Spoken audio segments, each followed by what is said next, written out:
I'm Philip Alston. I am an Australian national. I teach international law and human rights at New York University. And I have been active in a range of different human rights bodies within the United Nations context.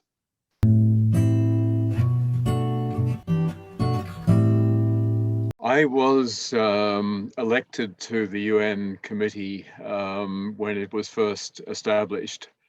So that was in 1987. I became the rapporteur of the committee for 4 years, and then I became the chair or the president of the committee for another 8 years. So I was a member for 12 years. These were very interesting times because we were shaping the approach that would be adopted to economic, social, and cultural rights. There was not much that had been done before the committee began, and so the challenge was larger than is often the case, where we had to explore some rather basic notions about what sort of rights these were, what sort of obligations governments had, and how we could make sense of rights that were extremely broad, like the right to the highest attainable standard of physical and mental health. So they were quite exciting days. And it was also historically relevant that the Cold War came to an end after our committee began functioning. So we worked for a couple of years with a deep split between the communist nations and the rest. But that disappeared after the fall of the Berlin Wall and made it much more feasible to explore common approaches to the challenges.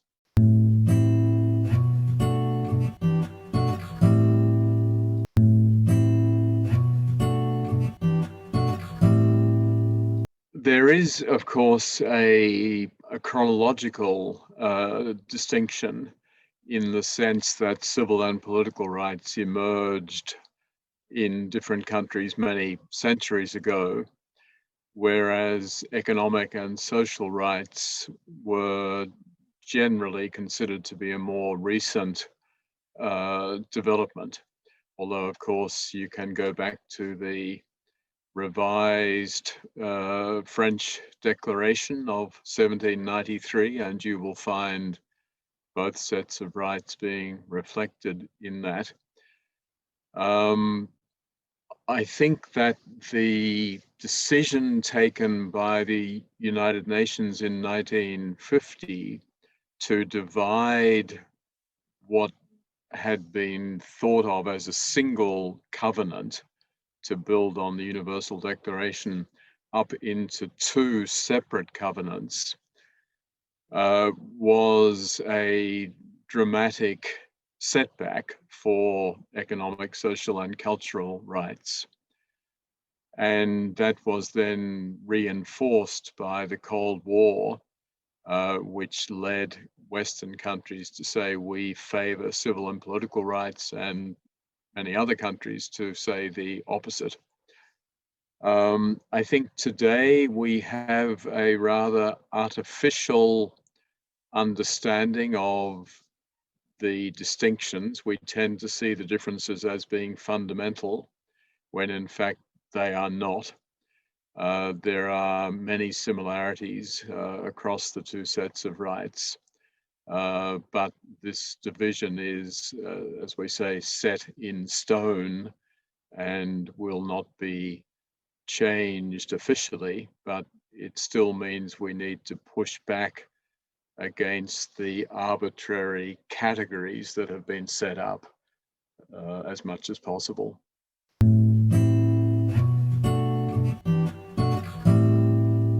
I think human rights are an absolutely indispensable tool to fight poverty. If we take human rights out of the equation, what we end up with are good intentions and charitable notions.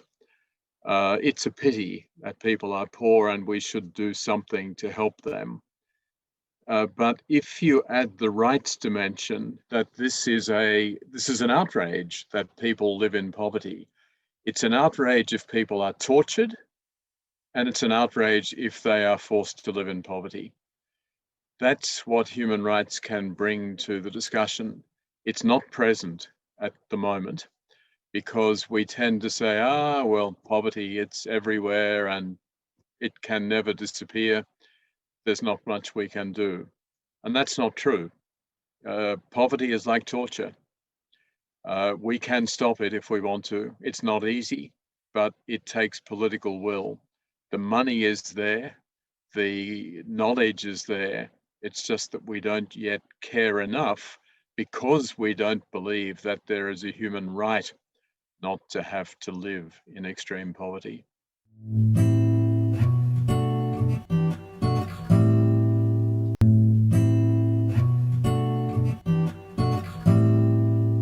You're absolutely right. The burden cannot be carried solely by the specialist committee. The Human Rights Council will fail in what it's trying to do unless it expands its own understanding of human rights so as to really incorporate economic, social, and cultural rights as being equally important. And while it has the rhetoric of indivisibility, the reality is very different. The headlines are always civil and political rights. The resources are always focused on civil and political rights. The real controversies are around those rights. And so there is a continuing neglect or downplaying of economic, social, and cultural rights. And as long as that continues, human rights is going to have a very limited capacity to respond to climate change, COVID-19, inequality, and the real distress that is being felt by so many people around the world. So it's not for the committee to be changing the world.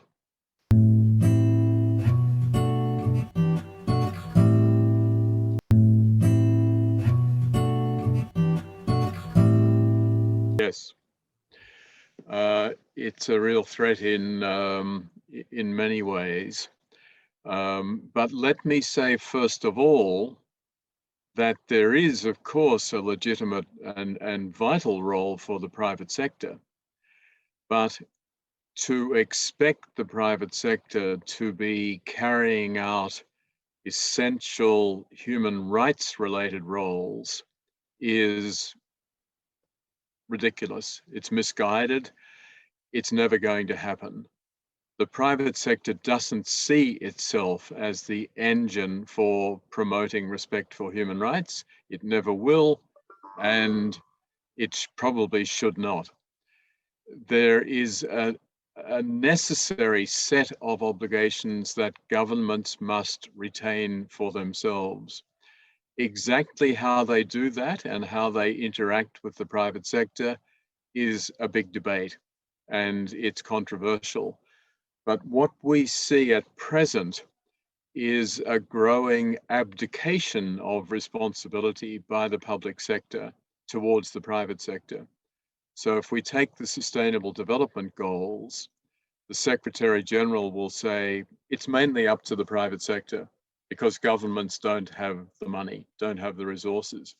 No, they don't have the resources because neoliberal economic policies have destroyed reliance on taxation, have completely reduced the capacity of states to undertake these responsibilities.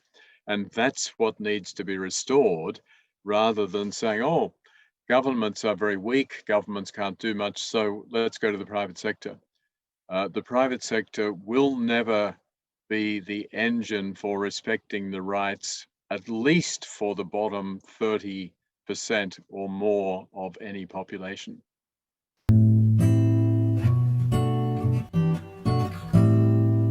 I've written and I've spoken about the fact that climate change is the single biggest human rights issue.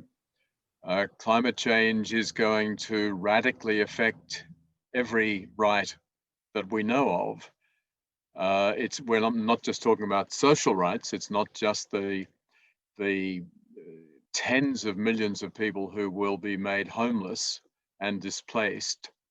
It's not the tens of millions who will lose their source of income, who will be unable to work their land, who will be flooded, who will be subjected to massive fires. It's civil and political rights as well. It's the influx of huge numbers of people to France, to the United States, as a result of climate change. Where do you think the climate refugees are going to go? They're going to come to us. And the discrimination that they already face, the xenophobia, will be magnified many times over. And that in turn will lead our governments to become ever more repressive, in fact, to have more limitations, to be invoking more powers to deal with these emergencies. And so basically all of our human rights are subject to huge threat from climate change. But most human rights proponents continue to think of this as a separate issue, as someone else's business, but not mine. I work on human rights. I don't do that environmental stuff. And that is just, it's not a sustainable distinction. We have to embrace the fight against global warming in all of our activities.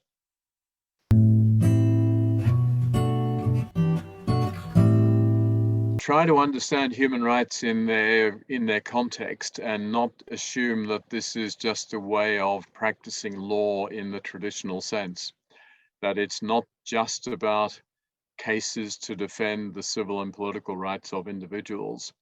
It's about changing the structures of society. And of course that applies if you're talking about climate change, if you're talking about housing or education.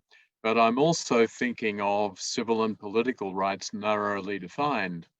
If you're looking at the status of women, if you're looking at equality, if you're looking at eliminating violence against women, you can of course take action on the individual cases, but you need to change the structures, the way in which the system operates. Issues like childcare, issues like paying women for care work, etc., are a vital dimension of any effort to really achieve equality. And the same can be said on racism. We can get very agitated by particular events of police violence, and we should be upset. We've got to stop that. But the police often are just a mirror of society. And the society is providing no decent job opportunities for many minorities, particularly of African descent. It's making sure their children go to lousy schools, get terrible education, and come out unqualified and go on the streets. And we're not addressing the broader set of issues which underlies the continuing discrimination that minorities suffer at the hands of the police. So yeah, we need lawyers who are going to work on those cases. We need to prosecute police. We need to reform the processes that they use and so on. But we also need to be looking at the taxation system, the sort of incentives that are provided through fiscal policy, the sort of resources that go into public assistance. Do they only go to policing, or do they go to improving housing and educational opportunities? Those are the things that must also be on the agenda of the future generation of human rights advocates.